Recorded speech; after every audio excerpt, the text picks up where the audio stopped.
lwaki onjogeza ebintu ebimu ebyo no soko lindeko simanyi okyo kito kikusumbuwa oba kikutawaanya oba ojja simanyi ne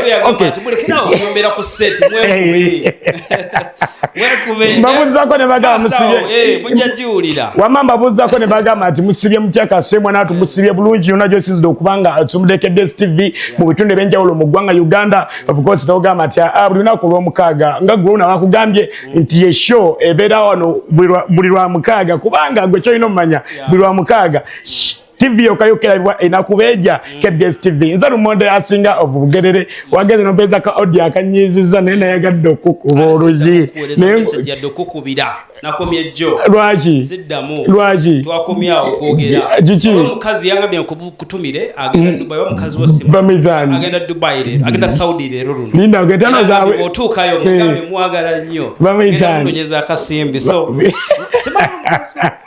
jakueleze namba empola enyimbe pesa kafuruma nyingi naje kugenda ku kunyimba ndo za bili zokka for today but watu bange nnyo empya eziriwe sawe mutira kaiba kadde video talo kapya kakanoje ko no title teziruka ko banaye then nakaiba ko mukuru gobaita African okusasira ako brand ogenda kuniza kunyimba ezo small time brand DJ ogenda zimpako ku masa mpola mpola yes nyimbe ze bili kikulu nnyo okubanga nzogera kolera ka David akapya bakaita leo kaimba kapya gendo kanonye ku YouTube ya David Lutalo yakata dola ko regular it's a beautiful song ku Friday yakata de joke macha kaimba kanonye gendo kanonye ko small time obenga ate okoliza bulungi nyina kaimba ka African kusasira kapya nnyo gendo kanonye ko ku page ye tugeza kona kukubanga tukapushinga kama marketinga mpola title yako bagita party moment gendo kanonyeka kaimba ku small time abantu bembara kaimba katu sedda mukanonyeke balalao ku ground tugenda kujja n'omukulu oyo ku Easter Sunday tugenda kubeera nawe lolongomba tujja omukulu naye ko ali ku list ye weracho choyongereza kawa edda waloja sibadde bimbinga semuko waneno omanyi walo omukyala gwetunulira nebye ngendo okukola nebyerabira yagalira ono kitone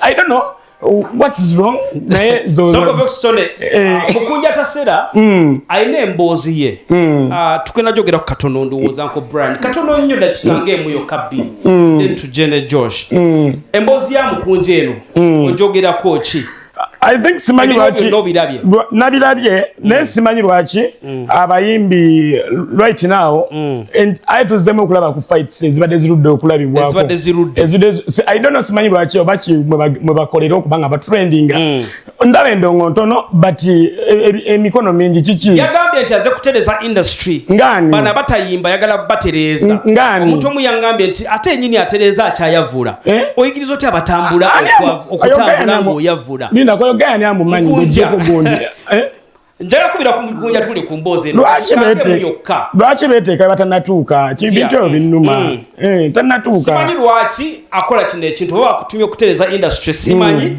namuga industry yakutereza nabikonde bagenzeke waliye ni bangambye balayo ko lutalaawo nabalabyawo kufango ninga nga yejirisa owaye mukunja ogamba tamukunja papa ndi kiwali kikoyi yogera ku dobozi wakulu papa oli kumpewo live is a grown MC mutabaliwe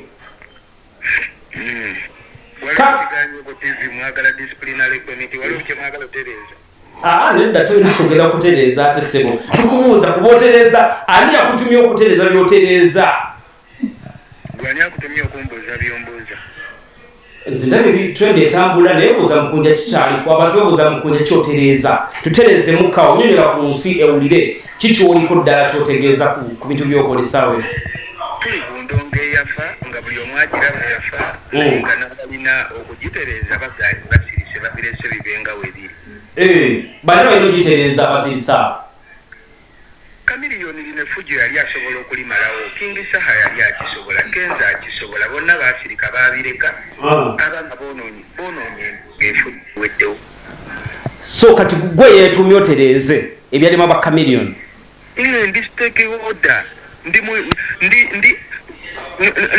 nkirimu nange ndi mu ndongo kati gwe newo ngamba ngenda maaso n'okuyimba nga ne bwe tuyimba olwedde ekifaananyi ky'endongo gyafa kitegeeza byonna ebyoyimba tuyimbira bwereere tusooke tulwane tutereeze kisaawe tujjemu twawule abayimbi babe bayimbi abaagala okugwana bagende mu boxing abaagala okugaaya amayirungi bagende eri embuzi batandike okugaaya ebikoola abaagala okusamba abantu nabo bagende abasambaganyi gye babeera ontegedde then endongo esigale ng'erikkirini gwe newoona gamba nti yimba ogenda bawa akati oluyimba nga lulungi omuli w'amayirungi abuukire oli amutuge alwanagane naye abantu bajja attention ku kuwuliriza music badde kuyalidde amayirungi n'asamba abantu. Are you getting my point?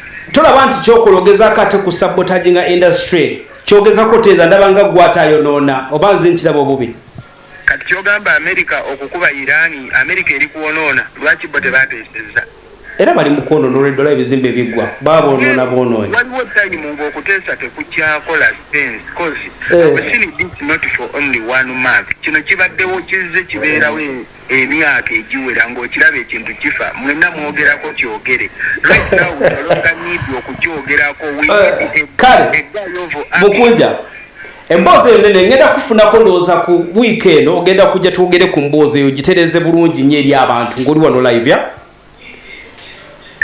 kale gwe bali tuwako ku information gye twadde akatonotono sagadde kugamba nti mukunja mulalu nga mukyala we Shiba kwali akula bali mutereza tetukirako buzibu Shimwanje ne Rickman balina akayimba akatamba right now balina akayimba akapya sano kataka trendinga ovuchika kubye boda ku boda kasaze emitalo w'amayanja international kwegamba okutwaliza wamu akayimba kano bakakutte bulungi actually before you guys told me to Shemwaja I want to tell you tuchaze ku mwana oyo aliwa gundi yes I wanted to tell you guys mumuchaze nena wadenga munga anti tumuina ku setting kale tubena kujja ne masa on the Rickman by name boze enjawulo katuje ne Josh small time Josh aina show ye na ate munamawulire munange tulichoga kugera ko a bit of it topic enjawulo tugera kutanyako naye then to generic man masa okosa ne shem small time katuje small time grown MCNZ mutabani we lumonda asinga bugere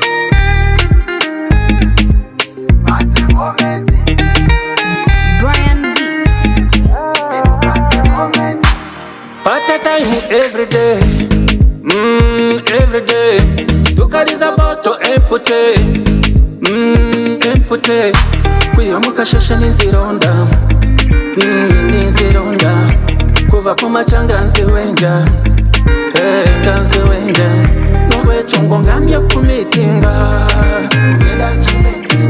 wesawa ya pate siletinga, chinekinga. Baby, otangambie chakare at a moment I don't know my life for tomorrow let chakare at a moment baby otangambie chakare at a moment I don't know my life for tomorrow let chakare at a moment chemvangunywa chimanyi walumbe takonkona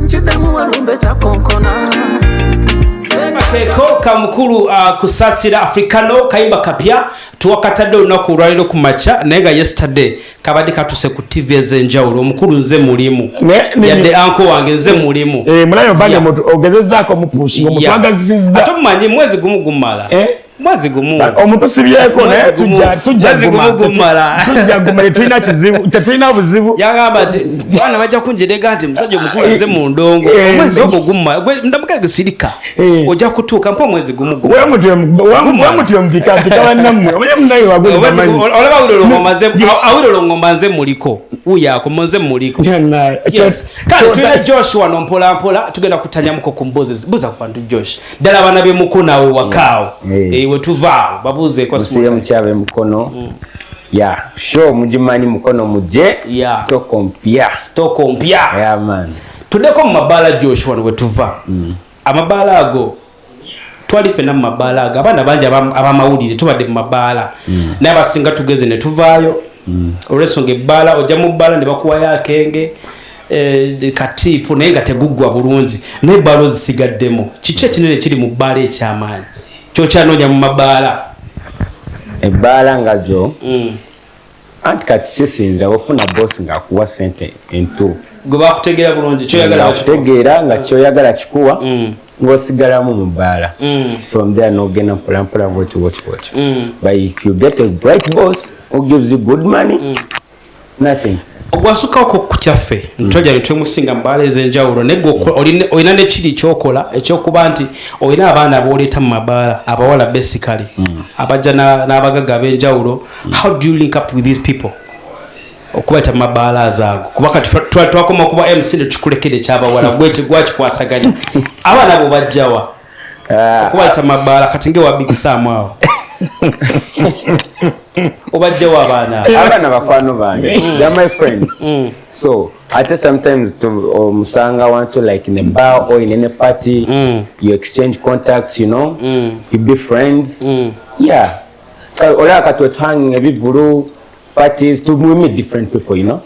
Me to meeting Zijukana giranka abana abo nange nababagirangako akasente kakyukamu ko kachali akaliwa abana ya nange bibise wenda tegekire bala ize nakuba endongo tamanyi budde nakuba ndongo buladi bisera chebe wali mataka nadala masimu wabote nodda mataka na masimu kati bakuba ndino byagana buganye singaze basaba vulu abogerwako ochegede wali nyamba wala abajoshi balimo bano siyango inago yagala nkubira bukubizi nze ngamba leta bali ngamu kitundu bali nyamu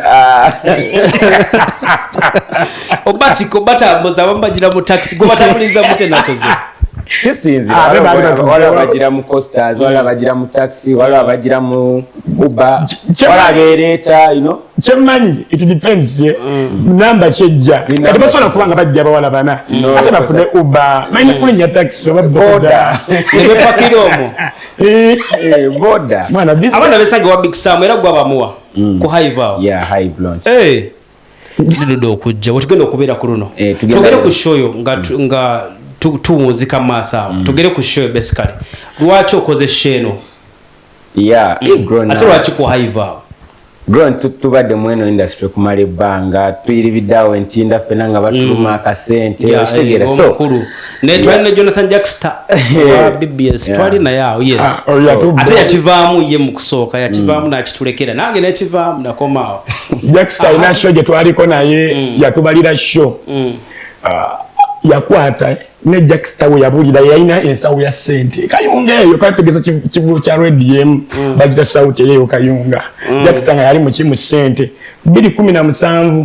sidanga mulaba boyoga ku kya sente ekyo omuzagu yina aga gundi oyo gundi yo kabalabe awo yaise budda atugende maso gambe gitwa ventinda so we have been in this industry for long.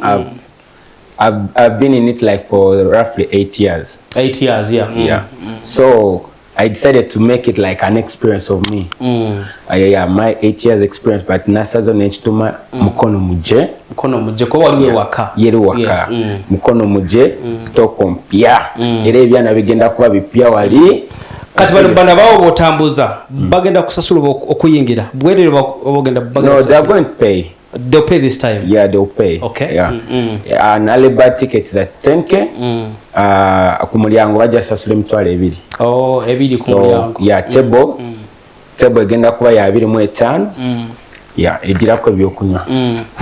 Nejo yakoze show naye munamawulire munafeera naye ina show mu May. May atimbye show ye ali wa papa wa message wagenda okubeera. I am happy that ovude no kola show nze nako mukola experience ndoza 2012 nga mpeze miaka 11 mu media.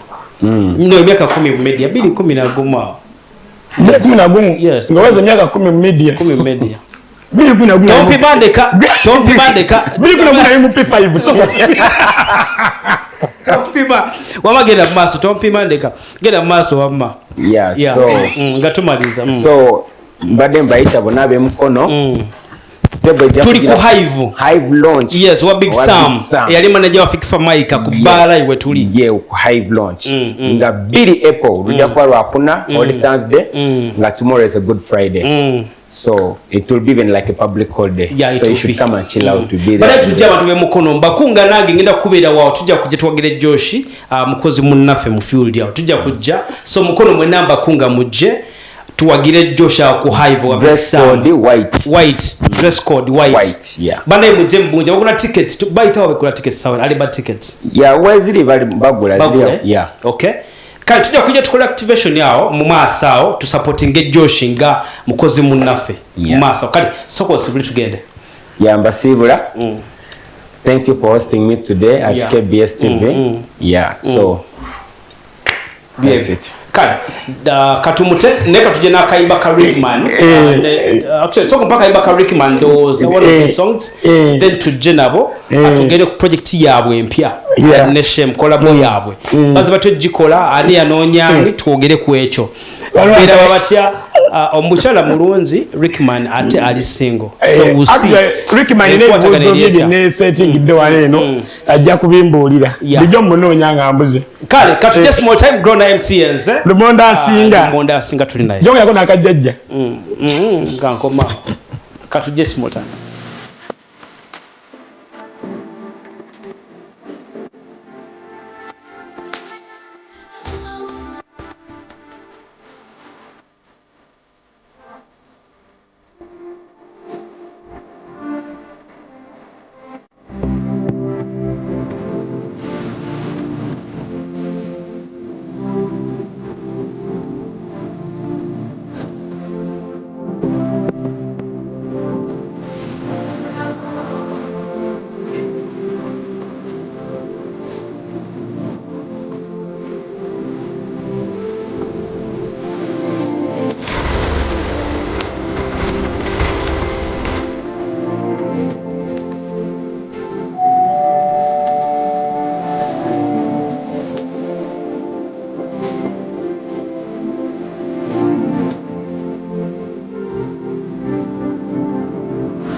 Alright, kale mbaneza nate mwebali kubanga ate mukyaliko yes a grown MC tukyagenda mu maaso ne chef ya kabi Vimba the urban show okyali nange buterevu ne Lumonde omusajja wo ku radio okyali naye mpola naye erinnya eryo olabe tobadde mu group emu n'abaana ba TikTok gye tuli mu group emu ne bambuza naye lwaki omuntu eyo yeeyita Lumonde nembula nekyo bagamba omwana omu gwe nakweza voice note yabagambye oyo nkola naye ku radio obula n'okunyonyola omuntu lwaki ono ye Lumonde ekigenda okukubya kimu kweyita Lumonde ekyo kyongenda kuba kati ntandise n'onyiiga awo ngenda okukubira Rickman bwe sikube Rickman waali ajja kukubira Lumonde tandise okuswala ne mu group gye mbeera mu baana okola ne Lumonde ofuse Lumonde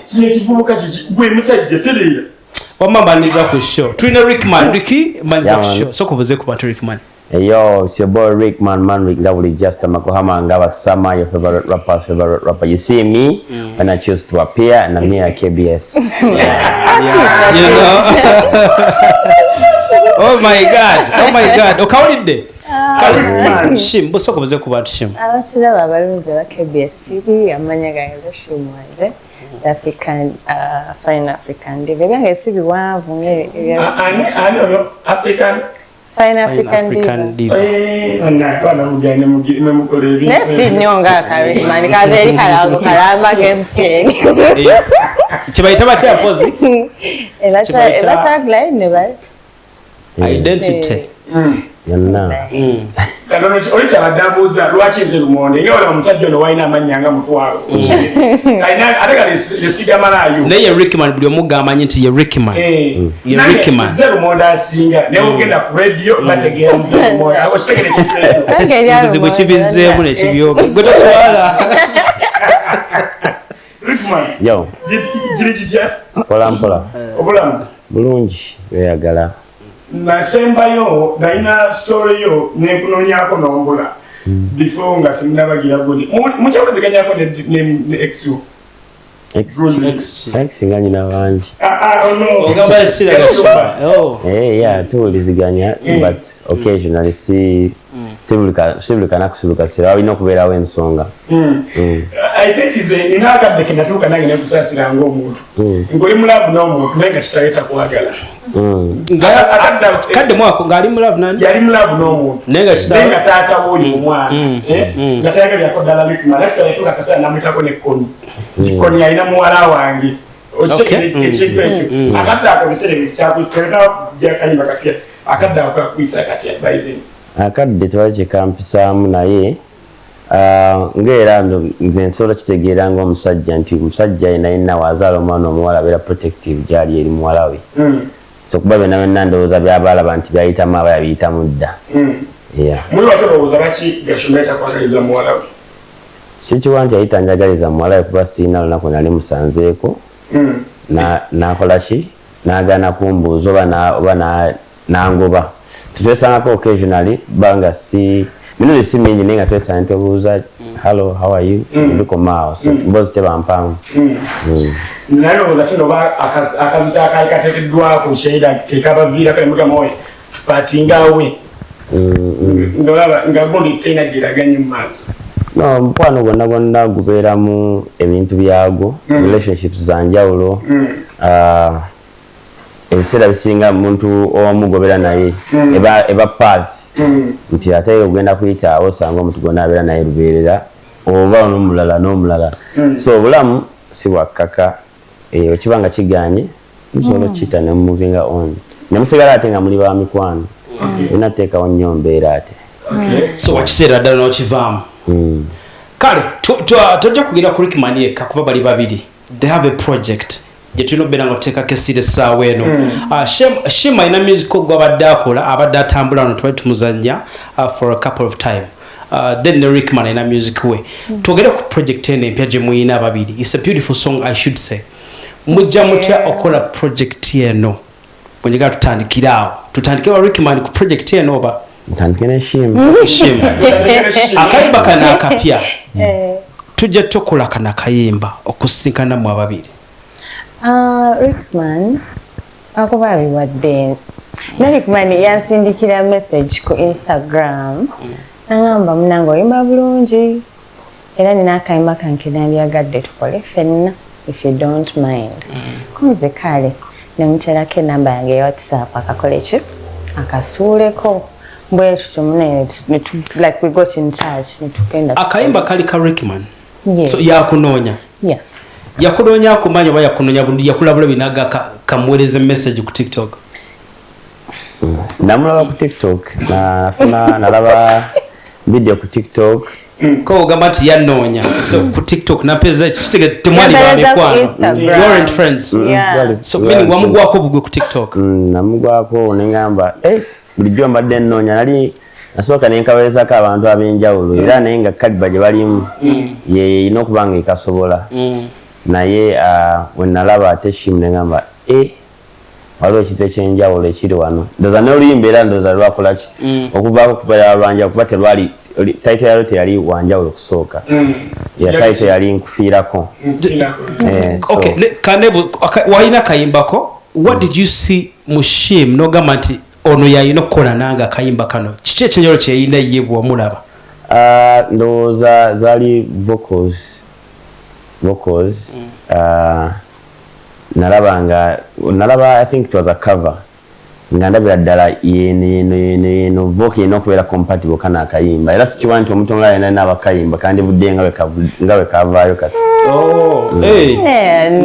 Bonna bewaweereza oyina bw'okonyeka bwewaweereza meaning ng'olaba basobola naye ono bwe yalukola tebalituusaawo bwe nabeeza ndabanga tebalituuseewaawo. This is like kino kyalina kubeera it is compatible. I want to cry. Okay. Omwana osimono we mulala alina abayimbi bafaanira mu oba muwuliriza nnyo bagala amaloboozi oba walaba nti kuba tobeegereza yoyinza obutabaawula simanyi bangi oba ate maama wange agamba ayimba nga Irene Namubiru kati Irene alina babiri nze bayimbisa kumpi nga buli omu kati kyekyo ndoza kyengezaako nange okujjayo nti ability ye ya vocals tali constant kyasobola okukyuka akola bw'ati ageba ti ndoza gamba nga walaba nga nalaba oluyimba nali mmanyi ndaba gundi Tracy Melon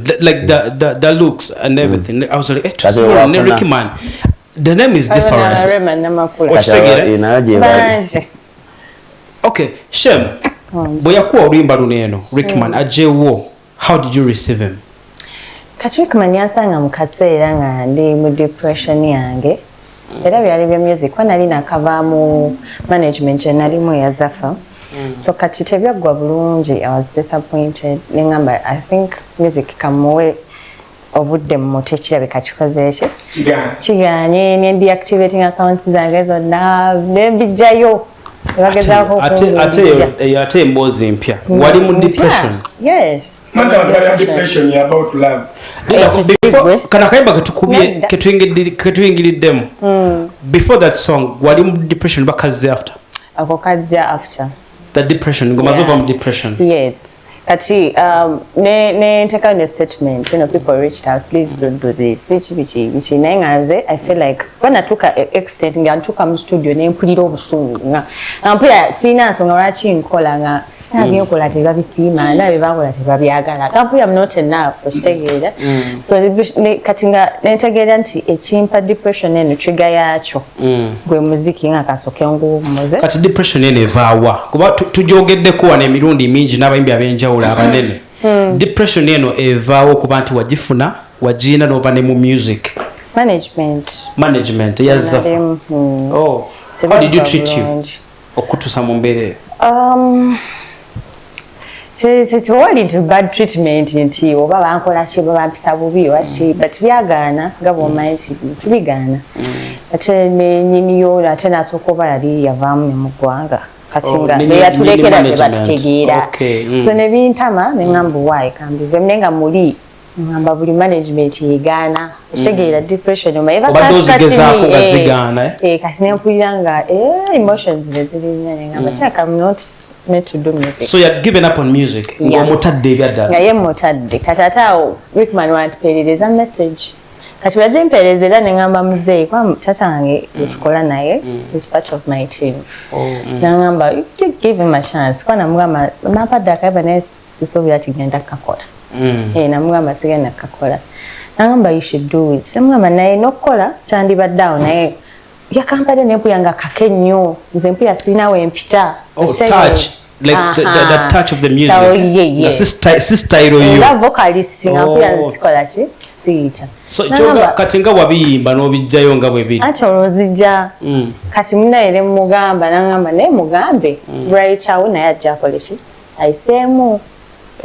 Ogamba muzeyi wagambe. Ndidanga muzeyi angamba ngambe Rickman akirize. Mukwate mukayimba ke. Nange nfune wenkola ki. Wenteeka. So Rickman naye ng'atyo mugamba. Ochingambo techo timunaye tugenda kwata mu luyimba lwo. Naba yokunoonyeza ogambe tukwate mu luyimba lwo. Kunoonyeza. Olunyomye. Ate go oli wakabi n'okunsi. Ate nze nzija kugambe tukyuse. Mutukyuseemu. Era gye ne writer olwaki ogamba nze nkukyukiza nze ne writer wo. Kale biba bingi ebibuuzo. Kati nga ndaba mbanga mumanyidde. Ndabanga kale ne ngamba owaayi. Kangmalega mugamba ne siwalole mugamba ne munaye nga bomulabe nga bwe mumanyi he's a very calm guy nachiwacha zagamba naga writer namugamba just katuteke mu version yaffe owulire ogezese ne kweli iyo joina ekyatuyamba bwe twateeka mbwe baki nakkiriza basi gye twakola kitegeeza parts ze wayimba ezizo wakyusaamu with your writer yes nga wagamba nti olwasooka olimba lwali nkufiirako kati the writer bwe yajja twakyusa chorus ne verse yali esooka era gyayimba ye verse esooka gye nalina okuyimba gyayimba mu luyimba esookera ddala gye nalina okuyimba naye twaja extendinga ne basaawo yange kati Rickman Shim ne taata we bazzeewo bakugambye Rickman akayimbako twagala kuleta writer what did you feel in you muli owulira otya gwa mulwanyeza ku TikTok omugambe mpane namba yo tuogere oyina oluyimba lw'olukumi bangi boolese olonze ye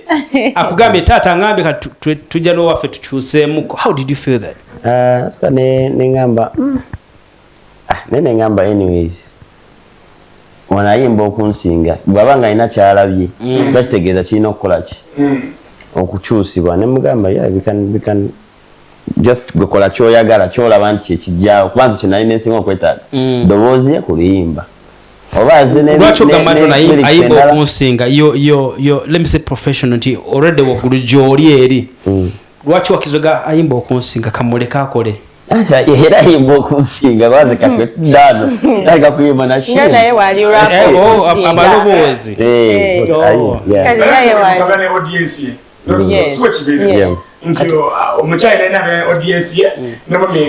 wantogera ku project ekolebwa etebwa eri abantu nge boyita audience kati ono mu kufumba oluyimba bwe tuli tetunatuuka bwe gyoli yabimubuliza ku radio kale tugende maaso Rickman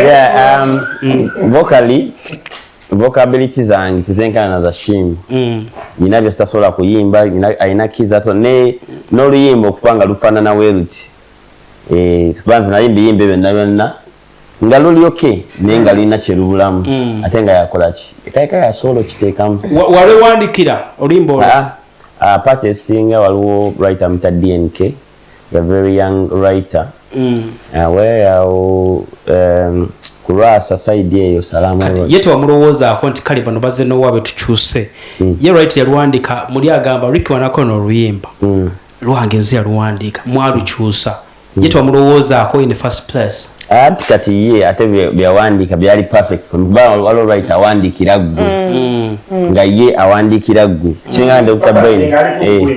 Ben asobola okuweza oluyimba nga lulo nga kimanyi olululo asobola okuweza oluyimba olulala nga lwa muntu mulala so lwange nze byange byali compatible era tetwakyusa era tebyakyuka just twayengezayo bwongeza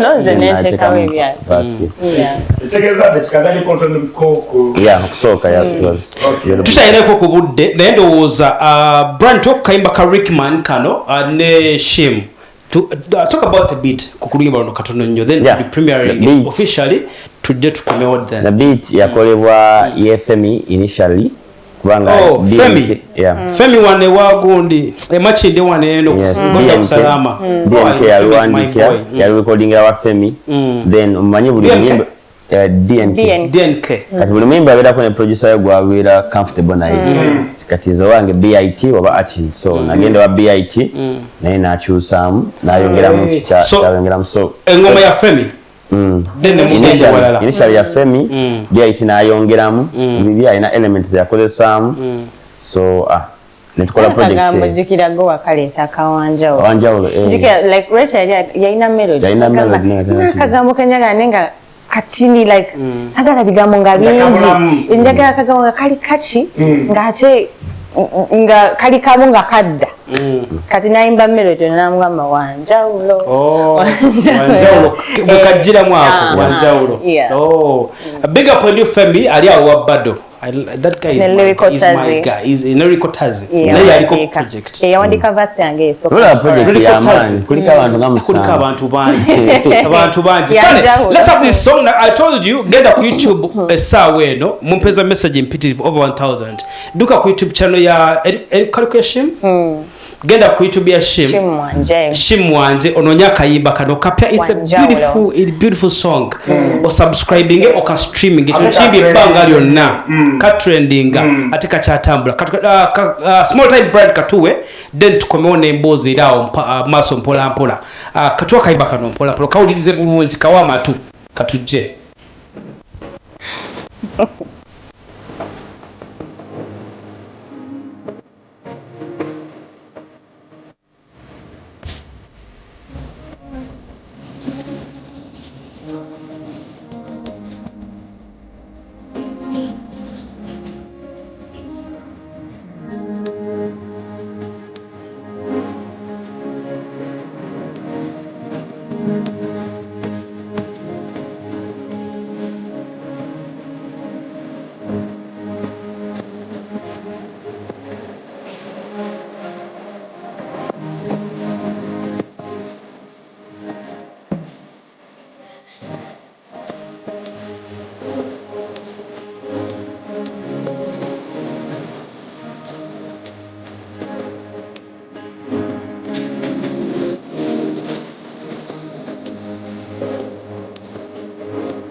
Kale akaimba kezo, kaimba kasesi wakaita wana.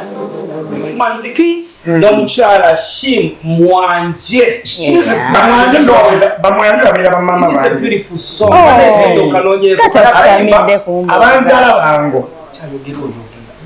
Katonja gaza chali kati malirayo. Kalicho yaga. Malirayo basi. Agala komboza kwa mama. Olaba ngamba ni Shakibwe. Oyo black, oyo guy oyo. Oyo gendo kubira kwa. Wallahi yamuze muri kumpya. Wasano waliwo gym mwana wansi. Oyo muneza newulira simanyi wachi. Ni brother kwa script yo kutambulira ko dinga baba tugero kayimba kanti tuve ko wa radio akayimba kaneno kunyimba zokoze zonna imabegeyo kaina njawulo kiri n'enyimba zokoli mabega okubantu mukuru akuje mu depression jakuje nemi school mabega ina wa abadde kana kayimba. What's the difference?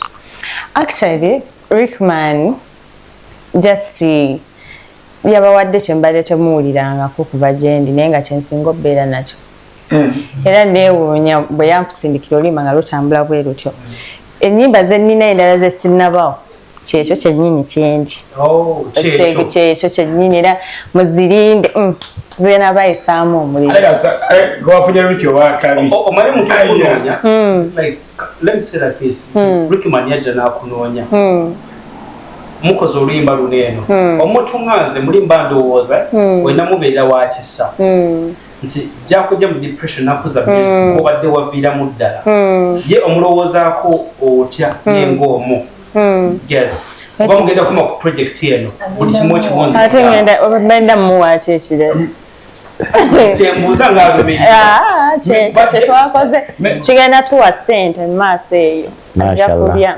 isogolineko engeri gyemugambye nti Ricky toli mufumbo nooza kyabadagizaako okugusa mufumbo Ricky oli mufumbo siri mufumbo naye sigiruki si mufumbo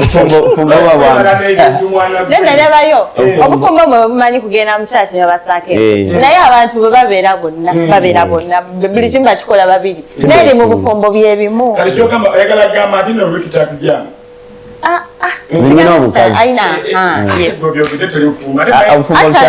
kyanjawulo kiri just officiating kale Rickman gwe kye kiri mu birowoozo byo ku mwana ono nze ndowooza agenda kubeera wakabi kyemmanyi saawa zino she's one of the top vocalists era ndowooza tweyongere bwongezi mwagala namuwagira kuba nze nalaba ability nindaba nga n'omunoonya ate badwanyisa okulowooza AI nesi AI abakubemu akapera mubajja kulowooza byakusaaga mubajja kulowooza byakusaaga agenda katuwa akapera ako naye nkyali ku kino ekyange bwanayimba togenda kuddamu kwogera soko oyimbe soko okatuweemu akapera tuwemu akapera tulina eddakiika nya zokka tuwemu akapera nina obubaka njagala okutuukeko nga bitongo nga bwompulira oyangu wanoyitawo akalago omanyi bwobula bulwanagatambula gwe mukongo nze ndiwo bayitawe nemuteitarizenzasoyo awo bana Valentine eriwala ati next year eriwala ke kayimba akasana bana emwe omwana n'emirimu twakata like on 15th right twakata after Valentine naye akayimba kakola like after a week okutambula mwali mukatuddeko tetwakatuulako naye kandoza bwe bwali obudde bwako tulina we twakolera interview mukati akapera ke twakolerako temugenda tongerayo ku akayimba kala maaso awo ababiri era buli mwaka tulina okukola buli mwaka ndio yaffe nabadde nyumyamuko ne kyali wange nga tuli mu bbaala emu mu bbaala emu nga yalabye postinze shame shame akola ku bitem nagamba Rickman agenda mu retirement ngenda mu retirement chunga togera mu bale mu agenda mu retirement ogenda mu retirement jogenda mu nga atakayimba wakatuwa kapya 2028 sikati 2028 ogenda va mungo lwaki ogenda mu retirement lwaki ogenda mu retirement buli muntu abeerako ne plan yange endo mu myaka 10 era nja kuba njiwezeza mu industry malanzi date kuchira wajja ne target plan myaka 10 endo ngojite so would you let 10 2028 you're going to leave industry bofuna hit tuna tu a concert bofuna hit sawa mass tugambe nganya tezi kuongereyo era 2028 nawe tugenda packaging music chikira tafa alibakaddu ayegendo soka mu Rickman Rose ndonge vikam golabo tina bachango eli tugenda okola tujja tebinsoboza era ndoza kubeera mu ogenda kola ki ina kubeera coach wa mpira Jagara either KCCA, Uganda Cranes, Waneno over Arsenal. Waneno. Jakuba mbozi ndala Rickman mwagenda kuba coach. Abadde asaga. Katumaliriza. Shem. Ebigambo bisemba eri omuntu akulaba mu Uganda. Byoyinzo mu wadala fani wo akulabye omulundi ogusooka. Fani wange eyantegeredde ku wanjawulo. Kyenza ogamba music gyali owakabyo mulungi. Mungi gyali ku YouTube channel yange mugendeyo mumuwulirize. N'ababaddewo bulijjo abanjagala ennyo abaninda ka break kembadde mumwe bali kukuumako. Akayimba kaako mukanyumirwe mukakolereko byonna. Subscribe to our channels, Rickman, Chim. Akayimba mukagale mutuyite ne ku mikolo tujye ku ssente. Kale, Rickman, ebigambo ebisembayo eri akulaba. Eri andaba alaba KBS mbebaza okwagala Rickman Manrick mbebaza okwagala Shim no welcoming Buto. She's a very talented artist era muwama tu. Music edobozi ndo zamulidde CAI dobozi womu waliki wako Solomon. I remember this face wanko Solomon yaone ndia chikubuza later maso kale yaze grow na mutabani we abadde kuvimba the urban show mobile tu abudde wakadde kama kubati mbadde ko na kulwaliro Africano kusasira kubuza ko nnyo afande Ismail Mugoya lieutenant nkubuza ko nnyo my bro angambye kwali nkwagala nnyo ebigambo bisembayo sebo Nero monde